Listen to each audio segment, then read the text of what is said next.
Well, welcome, Catherine, to ChangeFest online, and just like to welcome people who may be watching later. So I'm on Larrakia country today in the Northern Territory in the city of Palmerston, and on behalf of Collaboration for Impact, one of the national conveners, my name is Moira, and I'm thrilled to be hosting this session with Catherine Barrett, who will introduce herself and where she is and on what country she's on as well.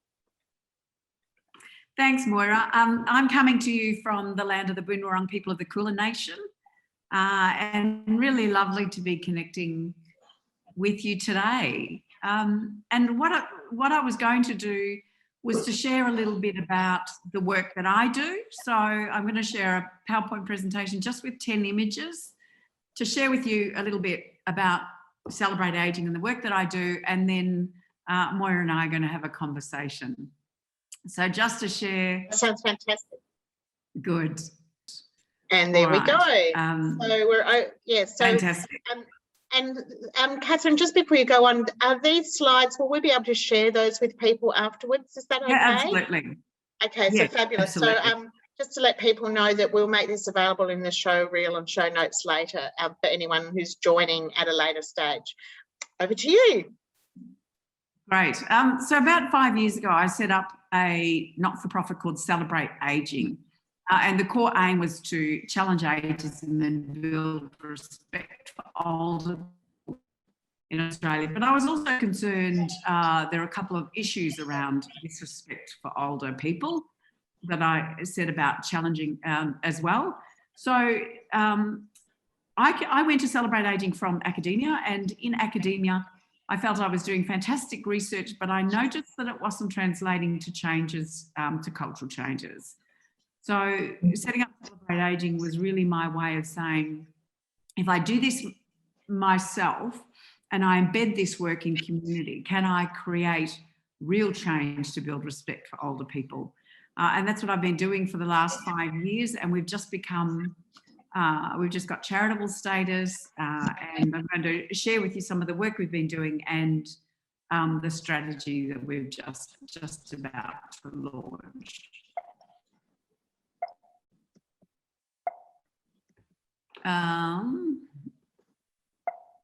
Sorry, so it doesn't look like it wants to move across.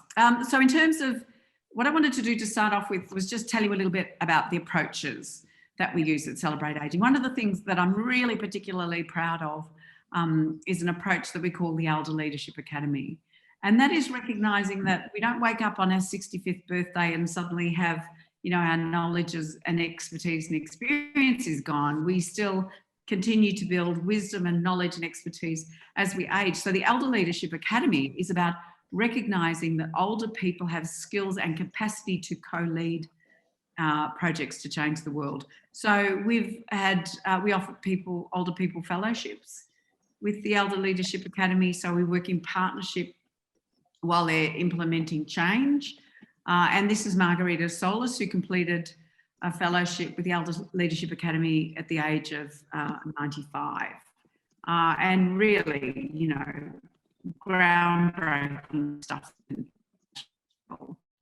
Another one of the approaches that I really wanted to mention was when I was in academia, we talked about a research practice gap and how we bridge that. And I'm really quite interested in how we bridge an evidence cultural gap.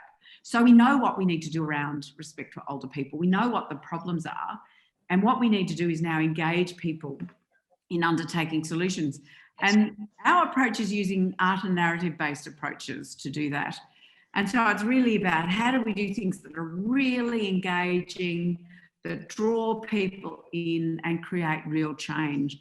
And so one of those approaches, for example, was challenging internalised ageism. So we know from the research, it knocks 7.5 years off the average life expectancy of an older person when they internalise those negative views about the world.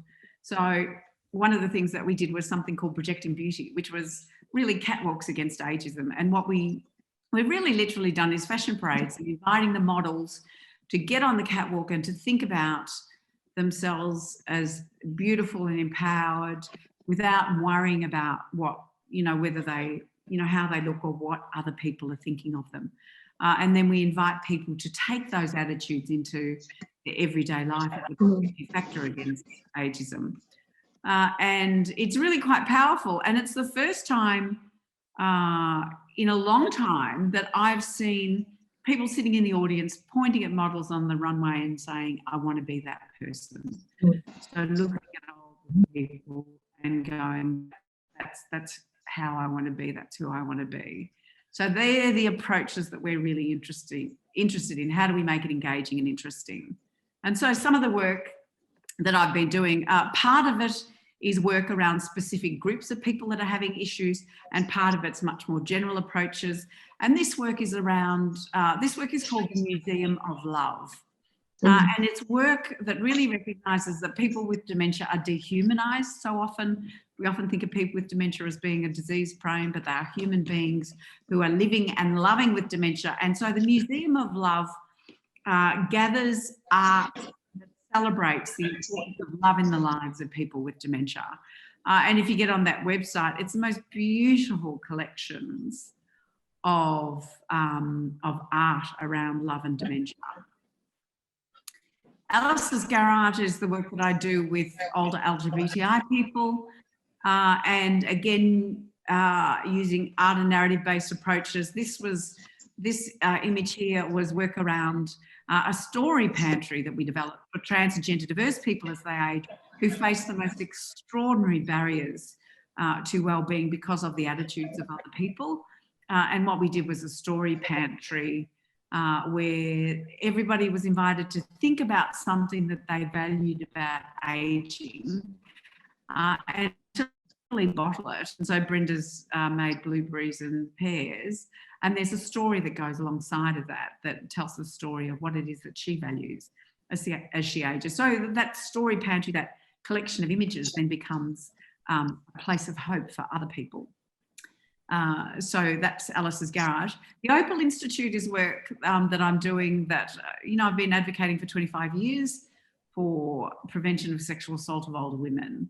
And we know from the Aged Care Royal Commission that they're saying around 50 sexual assaults in residential aged care a week, and that's not looking at what's happening at home.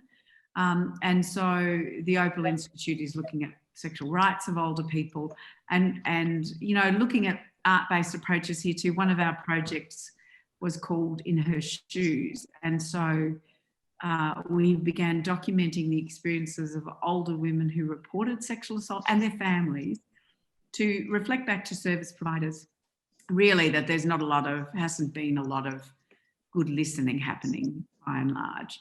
And just been so proud to announce that we've just had a partnership with the Older Persons Advocacy Network for a national project to prevent sexual assault in res care. The Tea Cozy Project's another one of our projects, which is around T stands for transforming the experience of ageing. And so what we're really looking at doing is much of the Celebrate Ageing work is looking at cultural values and beliefs and how we shift the way people think about older people. But the Tea Cozy Project is work that really says to older people, how do you value your own ageing? And so part of that work has been giving older people feedback about, what works about ageing, and particularly when that comes from younger people and grandchildren, it's really valued. And so one of the projects was these love cozies where we invited young people to tell us about children, actually, to tell us about an older person they loved and why. And this beautiful one here, I love Gran because she has the chocolate cupboard and gives me cuddles. And then the young people were invited to send that to the older person, who was then invited to respond. And something as simple as that brings so much joy. One of the things that we've done up until the times of COVID, we've had to stop now for a while because we're in Victoria, has been the Embolden Festival. And that was bringing older people and service providers together to learn from each other about ageism. Really, really powerful about this was all our presenters and speakers were older people. And I think that one of the things, you know, in the areas that I work in, when there is a problem relating to older people, we often resource and empower service providers, and we don't recognise the capacity that older people have to create change. So, you know, Lilia gave a beautiful demonstration of yoga and talked about, you know, aging and peacefulness. And we have so much to learn from older people. And the final project that I wanted to share with you was the kindness pandemic. So I set that up a year ago. It was really my own anxiety about what was happening with COVID. And I set up a group and I said, let's share acts of kindness to people who are doing it tough during COVID. And it grew, it became one of the fastest Facebook groups in the world. It was growing at 50,000 people a day for a while, and it grew almost to 580,000 people. There are still 540,000 people in the group, and Facebook tells us that one of the characteristics of this group that's quite unusual is that people are very engaged. So we still have about 330 very engaged members. And one of the things that's really, really interesting about this group is that we're not talking about a fairy floss kind of kindness. You know, my husband emptied the dishwasher, or my wife or partner emptied the dishwasher for me. You know, being kind to people that we know is, you know, often easy stuff. We're talking about intersectional kindness. So we're talking about power imbalances and how acts of kindness can transform the experiences of people who are disempowered before or marginalised before COVID, and then because of COVID. And so that's some of the work that we've been doing. And so we've been reaching out to a range of marginalised communities and sharing their stories and looking at ways of getting our group actually to listen to the stories of other people that they think they already know. So it might be, for example, a homeless person, and sometimes that label homelessness then puts up a wall and people go, I know what homelessness is. I know it's your fault. You need to take responsibility for it. I know everything I need to know. What we're doing with the kindness pandemic is sharing stories in a way where there's a commonality that is put up first. So one of our campaigns was called Finding Strong. So I was saying to people who've been marginalised, what does strong mean to you and how did you find your strong? And so that's a way of people talking about their marginalisation, but in a way, putting the strong first is a way of putting forward something that everybody can relate to. And so we're trying to find ways of people listening differently. And so then just to finish, the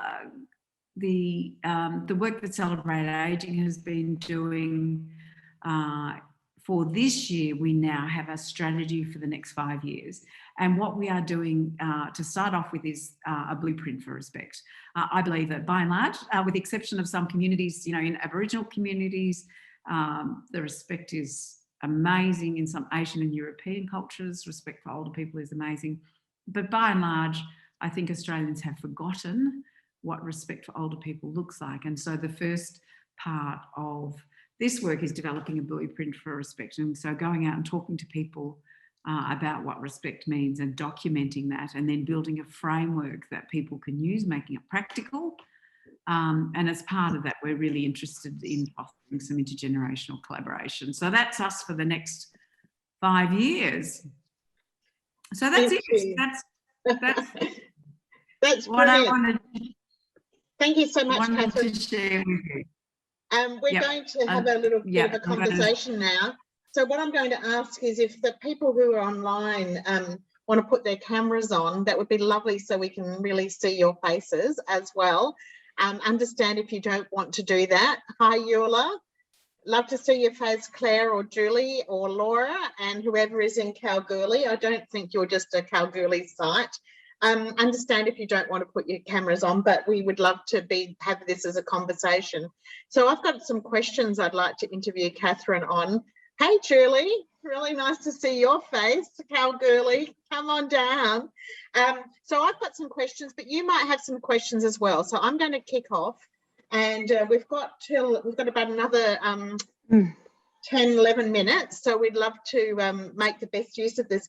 But one of the things that, just to link all of this into ChangeFest, is that this point you made, Catherine, about intersectional, your idea of intersectional kindness.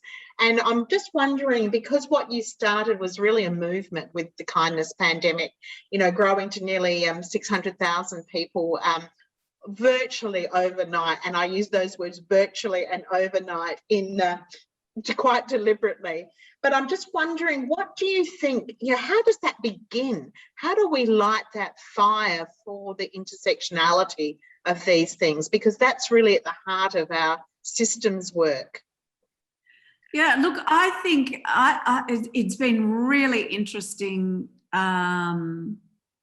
watching over the past year what takes off, what triggers a negative response and a positive response. And I really do think it is the fact that for people who are not yet on board, who don't yet understand marginalisation and how their attitudes or values or beliefs may contribute to marginalisation, people who are not yet on board, the labels get in the way. So whether it be, if you say you're queer or you're trans or you're Aboriginal or you're homeless or you're Chinese, they are labels that then the moment the label is there or that name is there, then people go, I know, nothing I need to know, don't like you, not happy. And so there's an aspect of that for some people. And so what we've really played around with is this concept of finding an element of people's lives that everybody shares. Mm-hmm. And so the Finding Strong project, we approached a range of communities and we said, what does strong mean to you and how did you find your strong? Now, we had a particular project that was around queer strong. So we asked queer folk, tell us what strong means to you and how did you find your strong? And the stories didn't start, I'm a gay man and I've been harassed all my life and it's just been shocking and that's how I find my strong. The stories kind of start in the middle because we actually said to people, start with strong. And so people would say, what strong means to me is that I understand and value who I am and I don't wait for other people to cue me on about my worth. I decide what my value is. And so immediately when people start with that, almost everyone can relate to that. Yeah. Like that's the common thread that we share. And then as the story goes on, it's like, but it wasn't always that the case. You know, when I came out at 15, you know, and I got beaten up at school, I thought I was worthless. And you know, those stories were getting 10,000 likes. Yeah. Yeah, that's a really useful reminder to all of us who are doing this work. And just to quote Cormac Russell, so some of you will know his work from asset-based community development. You know, he says, start with what's strong, not what's wrong. And what you're indicating, Catherine, I think is the application of a label often is used as a deficit rather than a strength. And so the concept of strong is a really fabulous way of getting into that.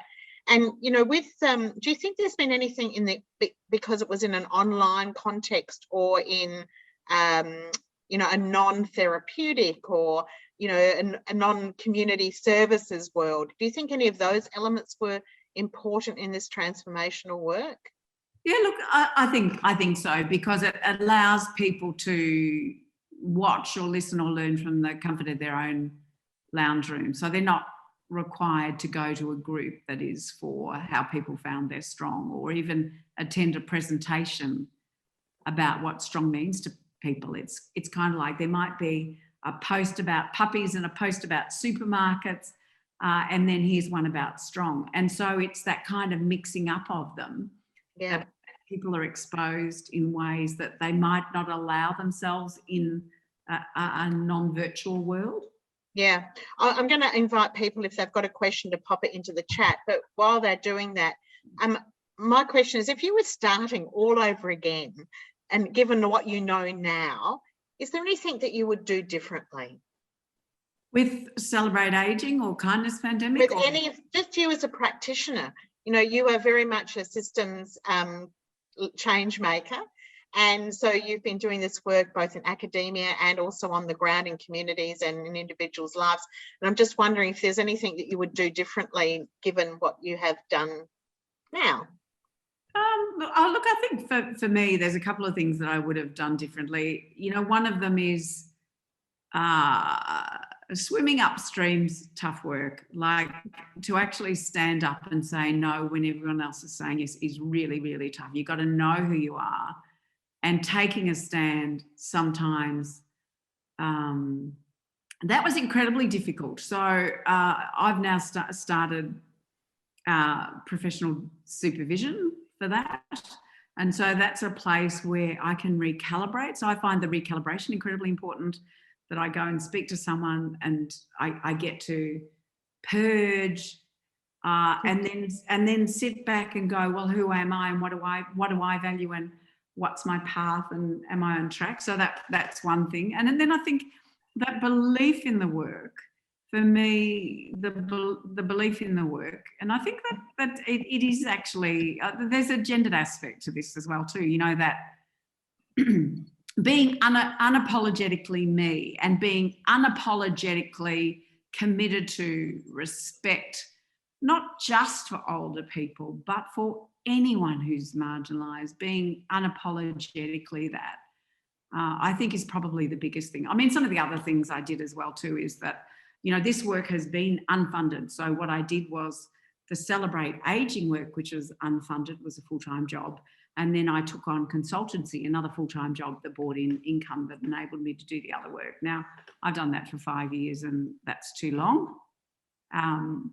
So I think, you know, in retrospect, I would have set it up. So, yeah, with a mix of two. But I think, you know, having a vision and being actually steadfast is a word that keeps popping up this week, you know, and I think particularly with the work around respect for older people, there is so much disrespect and so many people have lost sight of the benchmark that I have to do that, be steadfast and recalibrate all the time and just go, well, the World Health Organization put out that report, but actually I don't think it's good enough, you know, and so to be able to be really clear on that stuff.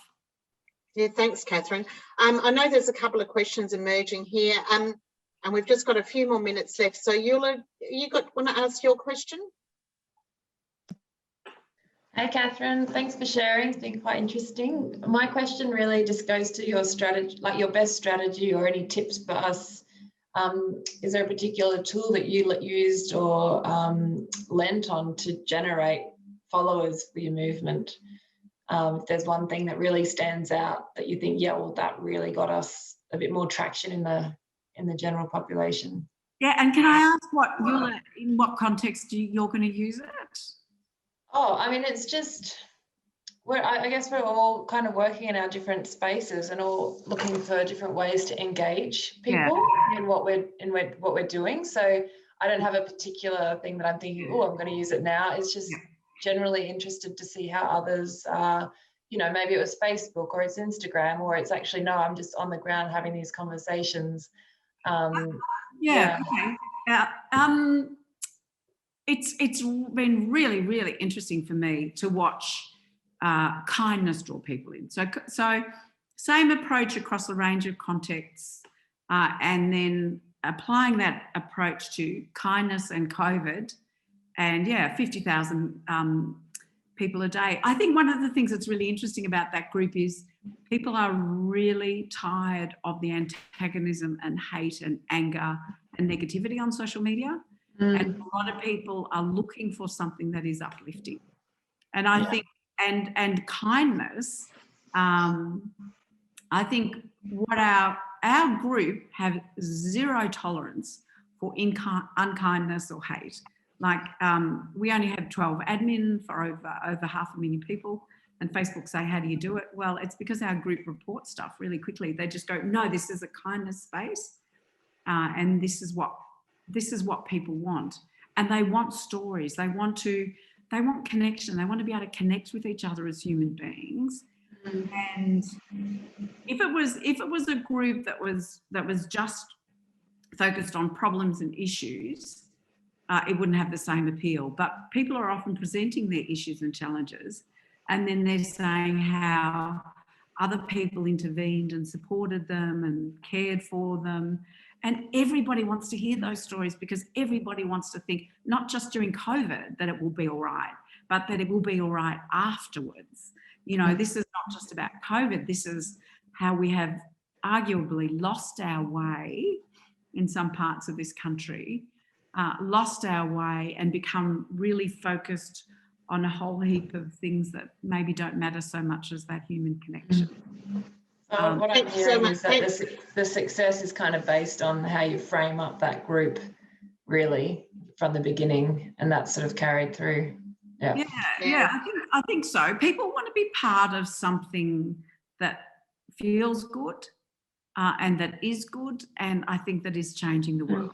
Yeah, I notice a lot of other kindness groups that are popping up, and we moved away really early from memes and puppies.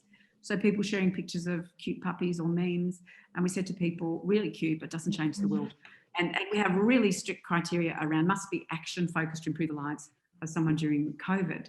And so the way the rules have framed people's stories is there are just beautiful stories after beautiful stories, and people get on, they cry for that restored faith in humanity.